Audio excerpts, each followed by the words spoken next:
Quick words.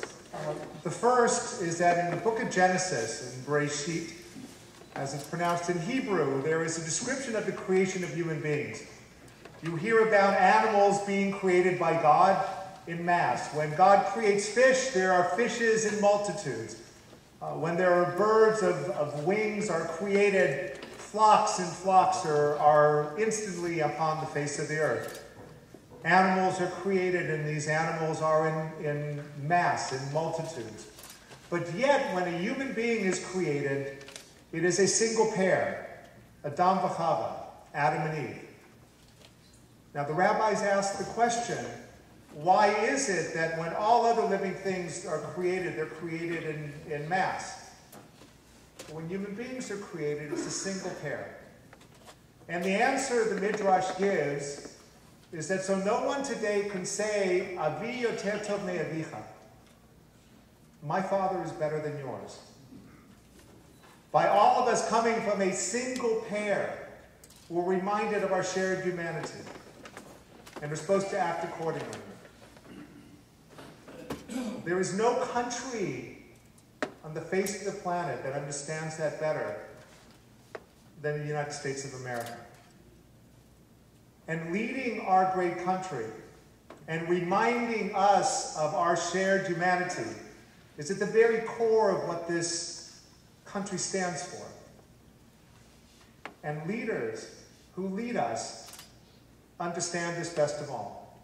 And I think tonight proves that in a multitude of ways.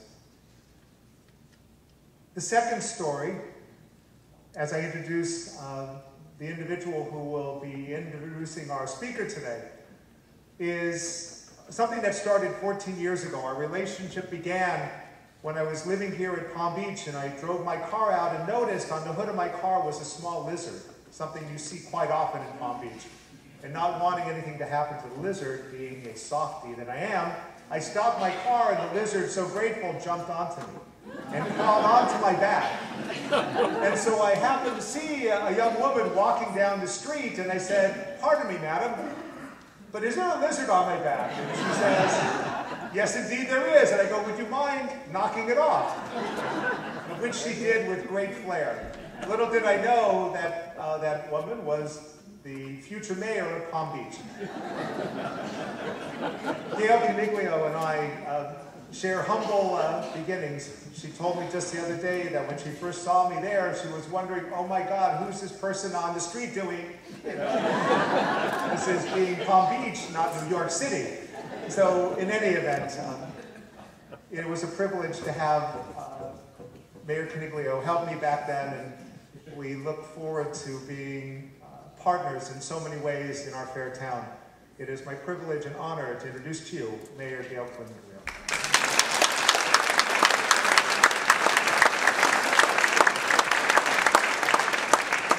It was, at that time, most certainly a leap of faith, and I am proud to call him my friend.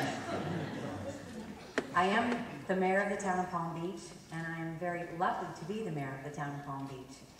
Putting politics to the side, it is my honor to welcome Congressman Allen West, to thank him for his 22 years of military service, protecting the freedoms that we all share, and his willingness to serve another 2 years on our behalf as our congressional representative. It is a privilege to introduce to you and welcome on the behalf of the town of Palm Beach, Congressman Allen West.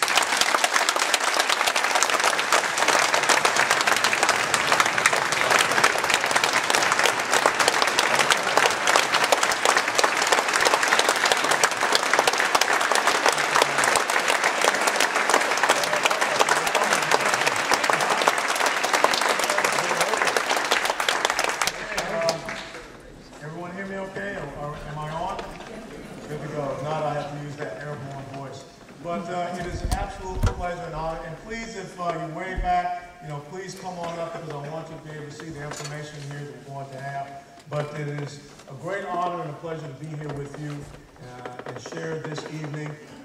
And I'd also like to take the moment to introduce my wife, who is truly the smarter part of this brain trust, Dr. Angela Graham West.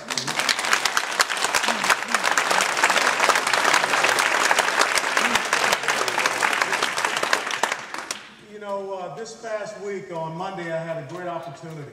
I was invited back home to Atlanta, Georgia, where I was born and raised. And there I would have the opportunity to speak at the Georgia GOP President's Dinner. It's probably the largest gathering there in that state. And what was so fantastic was that here I stood in the Marriott Marquis Hotel.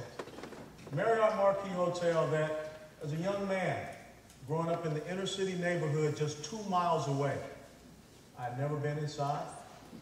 I had just taken the bus past it. Never had the opportunity to even, maybe even get a job.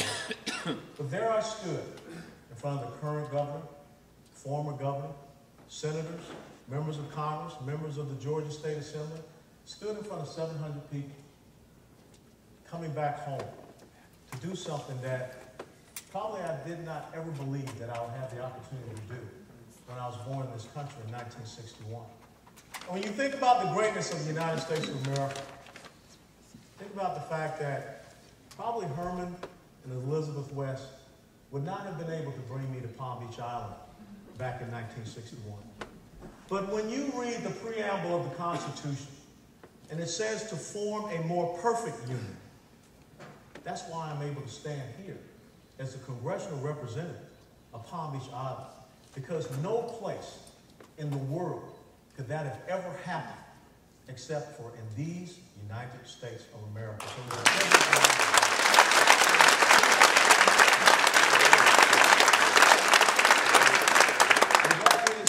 It is my responsibility, it is my duty, it is my obligation each time we have a constituent work week to come back here and report back to you, because you are the people that I work for. I am your voice in Washington, D.C. So the important part of this is for me to let you know the things that have happened within the last 30 days since we had our last town halls. I made a commitment during the campaign that each month we would have 2 town halls, one in Broward County and up here in Palm Beach County. I want to thank Rabbi Resnick, and I also want to thank the mayor, Mayor Paniglio, who we got out together, we walked along the beaches, and we're going to fix this thing with this beach manurement and beach erosion. But they have welcomed me here, and they've welcomed me into this beautiful temple so that we can do that which our founding fathers wanted to see in the United States of America, and that is to have a representative democracy. So with that being said, let's go. All right, we have 2 district offices. The one that's located up here in Palm Beach, Steve Martino is the district director, and that is over there on Dixie Highway, just south of the intersection of Belvedere and Dixie Highway. Now, if you're up here from Broward County or southern Palm Beach County, you can please go down to the office that's located in Fort Lauderdale off the intersection of I-95 and Cypress Creek Road. Those offices are manned 24/7. If you cannot get the people in the office, you can call, and we will be there to respond to your needs. Next slide. This is the congressional calendar we operate on. The shaded parts, let me make sure I don't hurt anybody. The shaded parts here are when we are in session. But as you can see, we got 3 weeks here in the month of March, we're in session. Now we're in this congressional work week. And then we'll go back up, I'll go back probably Monday evening, Tuesday morning, definitely go back into session for the next 3 weeks. And then we have a pretty big April break coming on with coincide around Easter time as well. Next slide. I serve on 2 committees. I think that being on the Armed Services Committee after 22 years in the United States Army, that's pretty much a no-brainer. And I sit on 2 subcommittees there, military personnel and emerging threats and capabilities. And I can tell you I was kind of shocked at what I woke up and saw this past Saturday morning with Tomahawk cruise missiles flying, and no one had told us anything about that.